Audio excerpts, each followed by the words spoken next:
तो दिल्ली से इस वक्त एक बड़ी खबर सबसे पहले आपको बता देते हैं। एमसीडी के सदन में जोरदार हंगामा देखने को मिला है। दरअसल सफाई कर्मचारियों के मुद्दे पर हल्ला बोल हुआ है। आम आदमी पार्टी के पार्षदों ने सदन में पोस्टर दिखाए हैं। पार्षदों ने दिल्ली सरकार को जमकर घेरा है। सदन में पार्षदों ने नारेबाजी भी की है और ये उसी दौरान की तस्वीरें इस वक्त हम आपको दिखा रहे हैं। और देखिए किस तरीके से सफाई को लेकर के एमसीडी के सदन में जोरदार हंगामा हुआ है। तो दिल्ली से ये तस्वीर इस वक्त हम आपको दिखा रहे हैं। दिल्ली सरकार को जमकर के घेरने का काम किया गया है और बताया जा रहा है कि सफाई कर्मचारियों के मुद्दे पर यह हल्ला बोल हुआ है। आम आदमी पार्टी के पार्षदों ने सदन में पोस्टर दिखाए हैं। आम आदमी पार्टी की ओर से सरकार को जमकर घेरा गया है। सदन में पार्षदों की ओर से नारेबाजी तक की गई है। तो फिलहाल देखिए किस तरीके के पोस्टर्स लहराए गए हैं। कई ऐसे पोस्टर जिसपे अलग अलग तरीके से विरोध अपना जाहिर कर रहे हैं आम आदमी पार्टी के तमाम पार्षद। तो एमसीडी का ये सदन जहां पर ये सभी पार्षद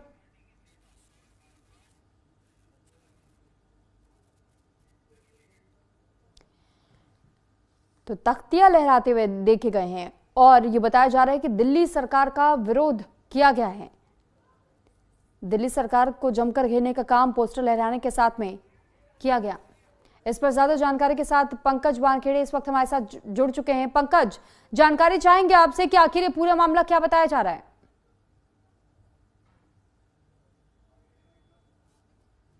पंकज, क्या आवाज मिल रही है आपको? बिल्कुल, बेशक आपकी आवाज है।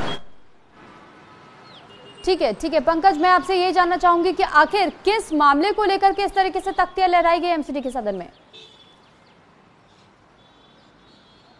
बिल्कुल, देखिए सुरभि, एमसीडी के सदन में आज जब बैठक थी तो बैठक के दौरान सदन में कई मुद्दों को लेकर चर्चा होनी थी, लेकिन उससे पहले ही आम आदमी पार्टी के तमाम पार्षदों ने एक बड़ा मुद्दा उठाया और कहा कि हमारी जब एमसीडी में जब हमारे मेयर थे तब हमने एक बड़ा फैसला लिया था। करीबन 12,000 सफाई कर्मचारियों को रेगुलराइज करने की बात हमने कही थी और ये जो एमसीडी का सेशन था उसमें हमने इस बात को लेकर पक्का किया था और कमिश्नर से अप्रूवल के लिए पत्र भेज दिया था।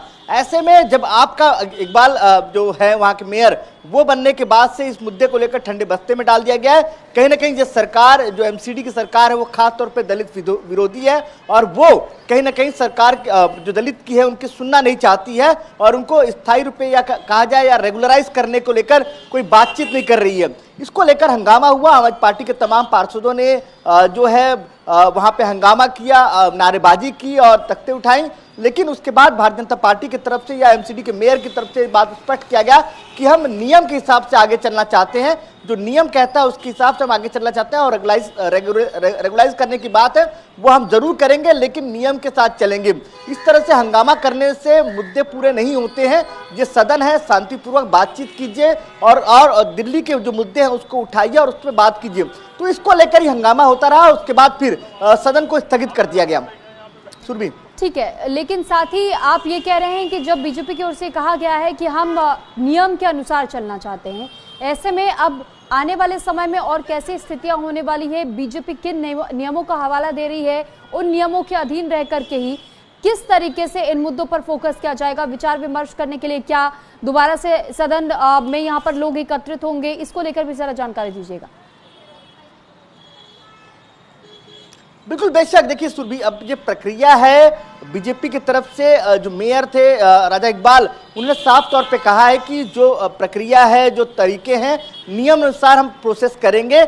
ऐसे में लगातार जो विरोध प्रदर्शन आम आदमी पार्टी के नेताओं ने, आम आदमी पार्टी के पार्षदों ने किया है और सफाई कर्मचारी कुछ लोग वहां मौजूद थे, उनके तरफ से विरोध जो किया गया उसका सिर्फ और सिर्फ पॉलिटिलाइज करने का या राजनीति करने का मकसद है। ऐसे में हमारा प्रयास है कि इसको सही नियमों के थ्रू आगे बढ़ाया जाए। बात रही कमिश्नर तक बात पहुंचाने की, पत्र लिखने की, वो हम करेंगे और वो प्रोसेस हम करेंगे, लेकिन उसके ऊपर लेकर आम आदमी पार्टी लगातार ये बात कहती नजर आई कि मैक्सिमम जो सफाई कर्मी है वो दलित समाज से आते हैं। इसीलिए जो भारतीय जनता पार्टी की सरकार है, चाहे वो सेंट्रल में हो, स्टेट में हो, चाहे एमसीडी में हो, तीनों जगह जो सरकार है वो दलित विरोधी, ये आरोप कहीं ना कहीं आम आदमी पार्टी तरफ से लगाया गया। लेकिन बीजेपी इसको लेकर साफ तौर पे कह रही है कि नियम बनाए जाएंगे, उसके हिसाब से हम काम करेंगे और जो रेगुलेशन की बात है उनको पूरा जो हक है वो दिया जाएगा। इस तरह से सदन में हंगामा करने से किसी का रेगुलेशन नहीं होगा, ये बात बीजेपी की तरफ से साफ तौर पे कहा गया।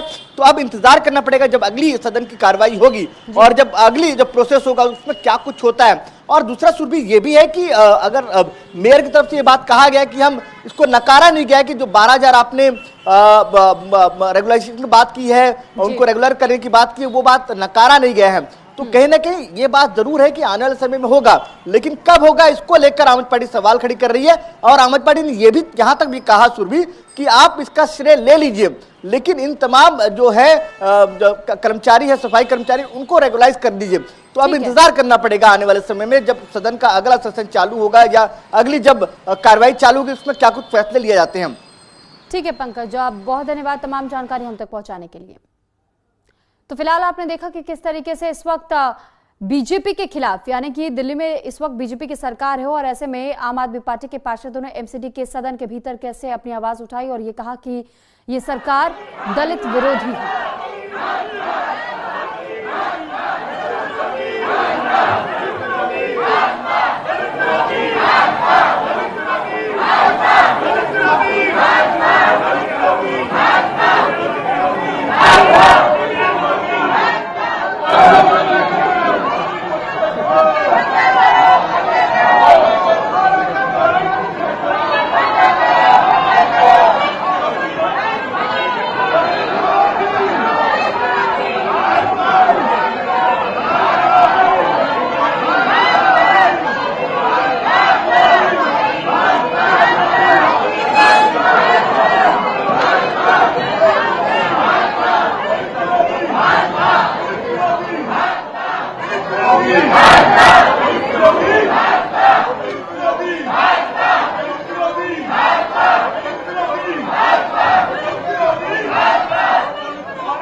तो फिलहाल आपने एमसीडी के सदन में सुना कि किस तरीके से पार्षदों ने दलित विरोधी भाजपा के नारे लगाए और ये तस्वीरें भी हमने आपको दिखाई कि तख्तियां लेकर के ये सभी आम आदमी के पार्षद पहुंचे हुए थे एमसीडी के सदन में।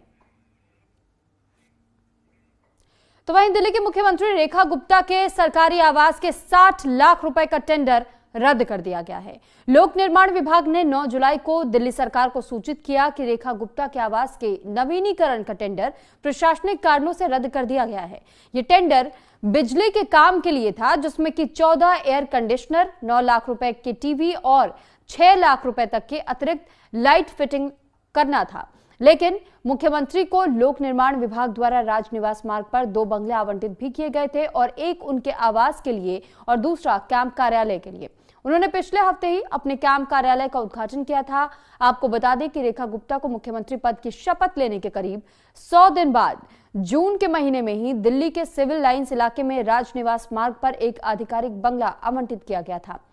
इससे पहले रेखा गुप्ता ने इसी इलाके में 6 फ्लैग स्टाफ रोड पर पूर्व मुख्यमंत्री अरविंद केजरीवाल के बंगले में रहने से इनकार कर दिया था, क्योंकि बीजेपी ने केजरीवाल के बंगले को शीश महल बताते हुए बड़ा राजनीतिक मुद्दा बनाया था। हालांकि जब रेखा गुप्ता के आवास पर लाखों रुपए के खर्च की बात मीडिया में सामने आई तो आम आदमी पार्टी ने बीजेपी और रेखा गुप्ता को घेरना शुरू कर दिया। केजरीवाल और आम आदमी पार्टी ने अपने एक्स हैंडल पर बंगले की तस्वीरों को साझा कर रेखा गुप्ता के आवास को माया महल करार दे दिया। अब इससे पहले आम आदमी पार्टी माया महल पर रेखा गुप्ता सरकार को घेर पाती तो दिल्ली सरकार ने 60 लाख रुपए वाला टेंडर ही निरस्त कर दिया है।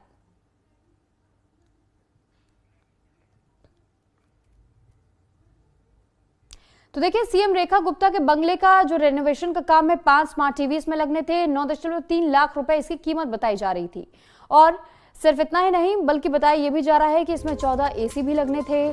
7.7 लाख रुपए कीमत इन एसी की बताई जा रही थी, जिसका माया महल में, जिसे आम आदमी पार्टी कह रही है, वहां लगाया जाना था। हालांकि लाइट और झूमर के लिए भी जो खर्च तय हुआ था वो था 6 लाख रुपए।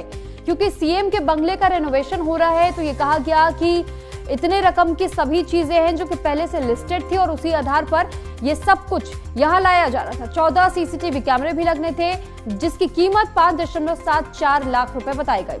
यूपीएस सिस्टम 2 लाख रुपए तक के लिए बताए गए और ये वो कीमतें हैं जो अलग अलग चीजों के लिए दिखाई और बताई गई हैं। तो 23 रिमोट कंट्रोल वाले सीलिंग फैन भी लगने थे और 1.8 लाख रुपए इसमें भी खर्च होने थे। इस पर ज्यादा जानकारी के साथ इस वक्त हमारे साथ पंकज मानखेड़े जुड़ चुके हैं। पंकज, एक और जहां बीजेपी पहले ही इस बात का मुद्दा बनाती थी कि अरविंद केजरीवाल तो शीश महल में रह रहे, और अब वही काम जब रेखा गुप्ता के लिए उनके रेनोवेशन, उनके इस मकान के रेनोवेशन के लिए किया जा रहा है खर्च, तो इसको अब मुद्दा बनाने का काम आम आदमी पार्टी कर रही है। सिर्फ हमने देखा कि तस्वीरें बदली हैं, सत्ता पक्ष विपक्ष में चला गया, विपक्ष अब सत्ता पक्ष में आ गया है और इसी वजह से एक दूसरे को घेरने का काम शुरू हो चुका है। बिल्कुल बेशक सुरभि, देखिए 1 जुलाई को एक टेंडर होता है पीडब्ल्यूडी डिपार्टमेंट के थ्रू और उसमें करीबन 60 लाख रुपए जो रिनोवेशन के जो बिजली उपकरण को लेकर एक टेंडर होता है और उसमें कहा जाता है कि 60 लाख के जो उपकरण हैं वो मुख्यमंत्री आवास में लगने हैं और दोनों आवास में, मुख्यमंत्री आवास और जो कैंप ऑफिस होगा उसमें, दोनों में। लेकिन उसके बाद जो 4 जुलाई होते हुए उस बंगले का इनॉग्रेशन होता है, वहां तमाम मीडिया पहुंचती है, उनको दिखाया जाता है और ये भी कपिल मिश्रा के थ्रू और तमाम नेताओं के थ्रू पर स्पष्ट किया जाता है कि जो शीश महल में 60 लाख के पर्दे लगते थे, उस 60 लाख में हम पूरा जो घर है मुख्यमंत्री आवास उसका रिनोवेशन कर रहे हैं। लेकिन समय आते आते कल 9 जुलाई को एक नोटिफिकेशन बाहर आता है कि पीडब्ल्यूडी ने जो टेंडर लागू किया था या चालू किया था, उसका प्रपोजल दिया था, उसको निरस्त कर दिया गया है। अब जो टेंडर है 60 लाख वाला वो निरस्त हो चुका है। तो ऐसे में अब सवाल आम आदमी पार्टी उठा रही है कि क्या हुआ, सरकार इतना बड़ा फैसला लेती है, पहले फिर यू टर्न लेती है। अब अगर आप देखोगे, अगर देखेंगे इसमें सुरभि, तो कई महत्वपूर्ण चीजें हैं। इसमें करीबन 24 एसी लगने थे, उसके अलावा 3 बड़े बड़े झूमर लगने थे 9-9 लाख के। उसके अलावा करीबन जो बताए जा रहे हैं कई 5 जो है टेलीविजन लगने थे, टीवी लगने वाले थे, 24 से ज्यादा सीलिंग फैन लगने वाले थे, पर्दे लगने वाले थे और तमाम और मैक्सिमम जो इलेक्ट्रॉनिक आइटम्स है या तो इक्विपमेंट है वो लगने वाले थे। उसको लेकर खर्चा होना था, लेकिन किस कारणों से इसको रद्द किया गया इसको लेकर स्पष्ट नहीं किया गया। बस एक शब्द नोटिफिकेशन में जारी किया गया है, एडमिनिस्ट्रेशन, या कहा जाए कि सरकार के जो अंदरूनी जो वजह है एडमिनिस्ट्रेशन, उसके वजह से इस जो टेंडर को रद्द किया गया है। खैर, ये आने वाले वक्त है कि अब रिनोवेशन होगा या नहीं होगा। अगर होगा तो क्या उसके लिए दोबारा टेंडर होगा, ये महत्वपूर्ण होगा। लेकिन हाँ, अब उसमें फुल स्टॉप जरूर लग गया है। शीश महल वर्सेस माया महल में जो लगातार चर्चा चल रही थी, उसमें जरूर अभी कुछ वक्त के लिए बिंदु जरूर लगा है। ठीक है, लेकिन बीजेपी के कुछ नेता ऐसे हैं जो कि इसे कवर अप करने की कोशिश तो कर रहे थे कि देखिए 60 लाख के अगर पर्दे शीश महल में लगे थे तो हमने तो पूरा रेनोवेशन के काम के लिए 60 लाख रुपए तय किए। लेकिन जब आम आदमी पार्टी ने इस मुद्दे को उठा दिया तो अब ये जो फैसला उन्होंने पूरी तरीके से पलट दिया है। इस पीडब्ल्यूडी की तरफ से जो पेश किया गया था उसे भी रद्द कर दिया गया है। लेकिन सवाल तो पंकज यही उठता है ना कि आखिर आपने यू टर्न लिया क्यों? अगर आप इतना कॉन्फिडेंट थे तो आपने तो विपक्षी दलों को एक और मौका दे दिया कि कहीं ना कहीं तो गलती थी, इसी वजह से तो आपने फैसला वापस लिया है। बिल्कुल बेशक, देखिए सुरभि, अगर आप याद करेंगे, जब शुरुआती जुलाई के पहले हफ्ते में जब मुख्यमंत्री आवास जब अलॉट हुआ पीडब्ल्यूडी की तरफ से सिविल लाइन बंगला नंबर 1 और बंगला नंबर 2, बंगला नंबर 1 मुख्यमंत्री आवास के तौर पर जो पहले राजभवन का कार्यालय हुआ करता था, और बंगला नंबर 2 जिसे कैंप ऑफिस के तौर पर उपयोग करना था, उसके रिनोवेशन के लिए जब खर्चा अलॉट हुआ तो उसके लेकर जब पत्रकारों ने तमाम मंत्री मुख्यमंत्री सवाल पूछे गए तो उनका जवाब इस तौर पर था, कहा गया कि 60 लाख के पर्दे शीश महल में लगे हैं, लेकिन हमारे जो मुख्यमंत्री आवास और कैंप उसमें सिर्फ 60 लाख में दोनों घर का रिनोवेशन हो रहा है और उसको लेकर वाहवाही बटोरी जा रही थी। लेकिन अचानक यू टर्न लेना और एडमिनिस्ट्रेशन कारणों की वजह से इसको वापस लेना, जी अब ना विपक्ष को समझ में आ रहा है ना सत्ता पक्ष को समझ में आ रहा है कि इतना बड़ा फैसला क्यों लिया गया, क्यों इस तरह यू टर्न लिया गया। 60 लाख बड़ा अमाउंट नहीं होता सरकार के लिए। लेकिन पंकज, सवाल ये भी है, जिस तरीके से टीवी या फिर एसी के या गीजर की जो कीमतें दर्शाई गई हैं, बताई गई हैं, इनसे कम बजट में भी लोगों के घरों में भी ये सामान इस्तेमाल होते हैं। और अगर आप ये कहते हैं कि हम तो आम जनता के टैक्स का जो पैसा आता है हम उसकी इज्जत करते हैं, और कल तक जब आप विपक्षी दलों पर सवाल उठा रहे थे, आज आप भी इसी तरीके से अगर उन चीजों को लागू करेंगे तो लाजमी है कि सवाल आप पर भी उठेंगे, आपसे भी सवाल पूछे जाएंगे, जवाब मांगा जाएगा। लेकिन जब यू टर्न हो जाता है तो गलती, ये एक कहावत कही जाती है कि चोर की दाढ़ी में तिनका, और आम आदमी पार्टी ने इसी मौके को लपक लिया है। क्या माना जाए कि आम आदमी पार्टी के इस मुद्दे को उठाने के बाद से इस बजट को और कम किया जा सकता है? बिल्कुल, बेशक हो सकता है। इसी वजह से हो सकता है कि सरकार ने या तो पीडब्ल्यूडी ने इतना बड़ा फैसला लिया। नहीं तो आप सोचिए सुरभि, जब शुरुआती तौर में जब बंगले का इनॉग्रेशन था, जब पूजा हुआ था, जब वहां पे महासचिव बीजेपी के विनोद तावड़े पहुंचे थे, दिल्ली की मुख्यमंत्री वहां पहुंची थी, और वहां पे भव्य स्वागत और लगातार फ्लैट का जो एक तरह का मुआयना कराया जा रहा था तमाम पत्रकारों के थ्रू, और एक मैसेज देने की कोशिश किया जा रहा था कि 60 लाख का जो मुख्यमंत्री आवास और मुख्यमंत्री कैंप होगा, और 60 लाख के पर्दे लगते थे शीश महल में, वो एक मैसेज देने की कोशिश किया जा रहा था कि कम बजट में हम काम कर रहे हैं। फिर इतना बड़ा फैसला क्यों लिया जाए? खैर, बैठे बैठे ये मुद्दा अब विपक्ष को दे दिया गया है। अब विपक्ष इस मुद्दे को उठाएगा और लगातार उठा रहा है। सौरभ भारद्वाज का बयान भी आया है इसको लेकर कि सरकार लगातार अपने फैसलों को लेकर यू टर्न ले रही है। लेकिन अब किन कारणों से लिया गया ये आने वाला वक्त बताएगा। और ये भी महत्वपूर्ण है जो आप कह रही है सुरभि, कि हो सकता है कि आने वाले समय में उसको बजट में कटौती की जा सकती है। लेकिन मैंने कहा कि 60 लाख एक सरकार के लिए कोई बड़ा बजट नहीं होता है। वो अनुमान बंगले में जब भी रिनोवेशन का काम होता है 20 लाख, 25 लाख, 30 लाख खर्चे होते ही हैं। तो ऐसे में 60 लाख मुख्यमंत्री आवास और साथ में कैंप ऑफिस में होना कोई बड़ी बात नहीं है। लेकिन इतना बड़ा यू टर्न लेना ये एक महत्वपूर्ण है। इसका जवाब सरकार कैसे देगी ये देखना होगा। चलिए ठीक है पंकज, बहुत धन्यवाद आपका तमाम जानकारी हम तक पहुंचाने के लिए। और वहीं अब बात बिहार की भी कर लेते हैं। देखिए, बिहार में वोटर लिस्ट रिवीजन को लेकर